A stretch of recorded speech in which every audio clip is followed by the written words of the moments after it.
राम राम, मैं पंडित एसके मिश्र। अगर आप अपने बॉस को, अधिकारी को, किसी ऊंचे पद पर आसीन व्यक्ति को अपने बस में करना चाहते हैं या बस में करना चाहती हैं, तो यह प्रयोग बहुत आसान प्रयोग है, छोटा प्रयोग है, सरल प्रयोग है, मगर तुरंत ही आपको लाभ देने वाला प्रयोग है। यह प्रयोग आपको शुक्ल पक्ष के रविवार को करना है।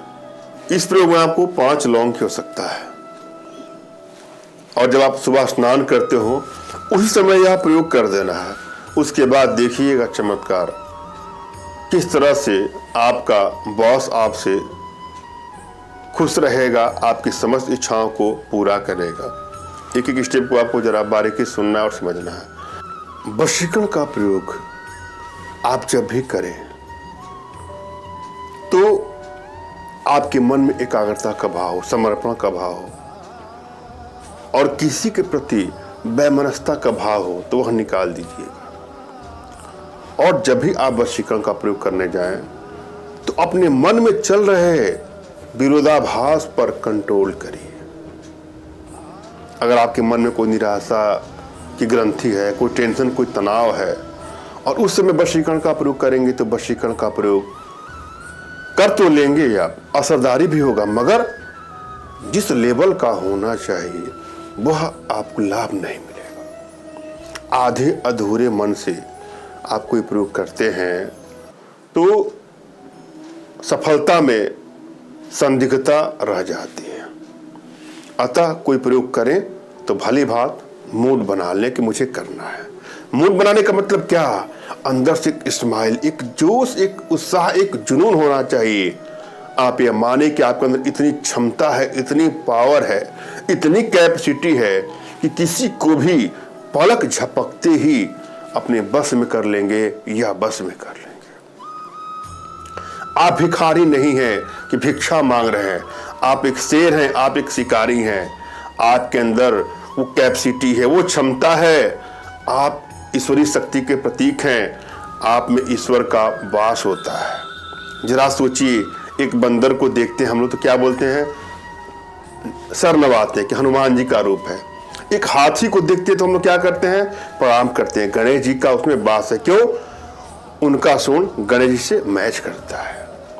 ऐसी तमाम जीव जंतु है, पीपल का वृक्ष है, हम प्रणाम करते हैं क्योंकि उसके अंदर ईश्वर का वास है। और इन सब चीजों में ईश्वर का वास इसलिए है, ईश्वर इस रूप में कभी न कभी अवतरित हुए थे। ऐसे तमाम प्रमाण हमारे ग्रंथों में है, या सभी ग्रंथों में मिलते हो कि मैं सभी धर्म की यहाँ चर्चा नहीं करने वाला हूं। वैसे धर्म तो सिर्फ एक ही है, बाकी तो सब पंथ है। तो हमारे धर्म में जो चीजें बताई गई हैं, हम एक पत्थर को भी हम पूजते हैं उस भाव से। हमारे अंदर भाव क्या होता है? पत्थर नहीं दिखाई देता है, उसमें ईश्वर की छवि होती है। तो सभी ईश्वर तो मानव रूप में अवतरित हुए हैं। भगवान राम, भगवान श्री कृष्ण, भगवान परशुराम, यह जो भी देवता आप देख रहे हैं वह कैसे दिखने में लगते हैं? मानव के जैसे।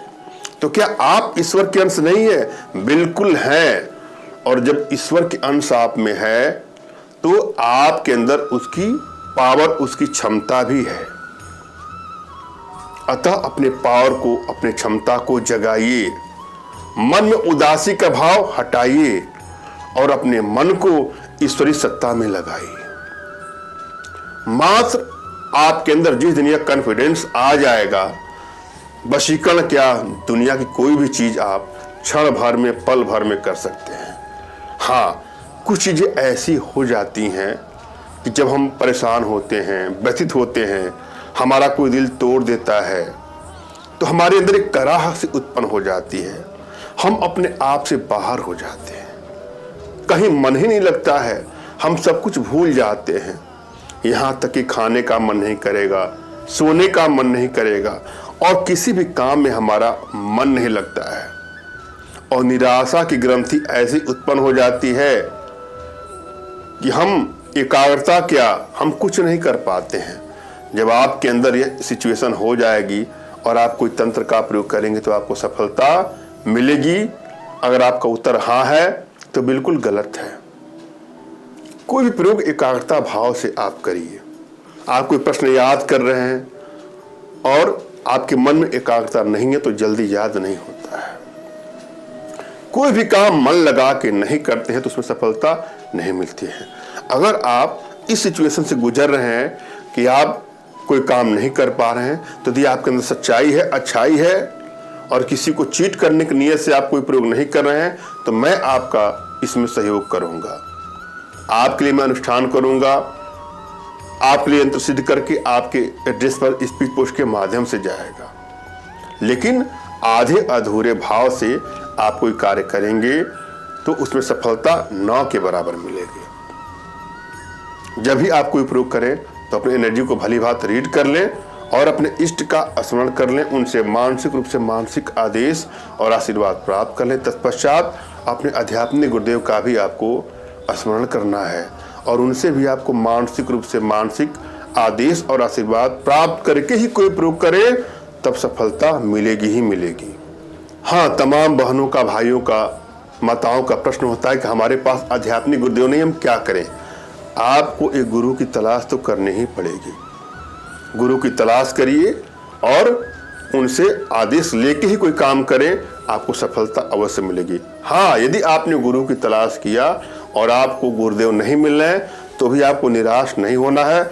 मेरे प्रति कृतज्ञता का भाव, श्रद्धा का भाव, विश्वास का भाव और समर्पण का भाव रखते हुए मुझसे ही मानसिक रूप से मानसिक आदेश और आशीर्वाद प्राप्त कर यह प्रयोग करें, आपको सफलता अवश्य मिलेगी। मुझसे मानसिक रूप से मानसिक आदेश और आशीर्वाद प्राप्त करने के लिए कमेंट बॉक्स के नीचे आपको टाइप करना है कि मुझे आदेश दें, और रिप्लाई में मैं आपको हार्ट का सिंबल या साइन देता हूं, तो आप समझिएगा कि आपको आदेश और आशीर्वाद मिल चुका है। इस प्रयोग को आप कर सकते हैं या कर सकते हैं। कमेंट बॉक्स में वही लोग कमेंट करें जिन्होंने चैनल को सब्सक्राइब किया है।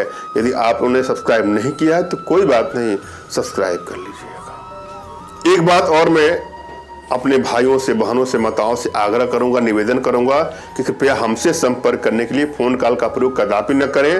व्हाट्सएप पर मैसेज के माध्यम से हमसे आप संपर्क कर सकते हैं। यदि आप फोन कॉल करते हैं तो फोन उठने की कोई गारंटी नहीं है। हाँ, जिसको मैंने समय दिया है उससे मैं स्वयं ही कॉल कर लूंगा। मेरा शेड्यूल थोड़ा सा व्यस्त होता है, हर समय किसी का फोन रिसीव नहीं कर सकता हूँ। आशा आप लोग समझ चुके होंगे, अतः आप व्हाट्सएप पर ही मैसेज करें। जब आप शुक्ल पक्ष के रविवार को यह प्रयोग करना है, जब आप स्नान कर रहे होते तो स्नान करने के तुरंत बाद 5 लौंग आपको ले लेना है और जहाँ ज़्यादा पसीना आपको होता है उस जगह पे इसको रख लीजिएगा और उसको किसी भी तरह से बांस को चाय में, कॉफ़ी में या खाने में या कोई ठंडा वंडा जो पीते होते हो, किसी भी चीज़ में बारीक करके चूर्ण बना करके आप डाल देंगे तो आपके बांस का वशीकरण हो जाएगा। वो आपसे हमेशा प्रभावित रहेंगे। आजमा के देखिएगा, छोटा सा प्रयोग है। धन्यवाद। राम राम।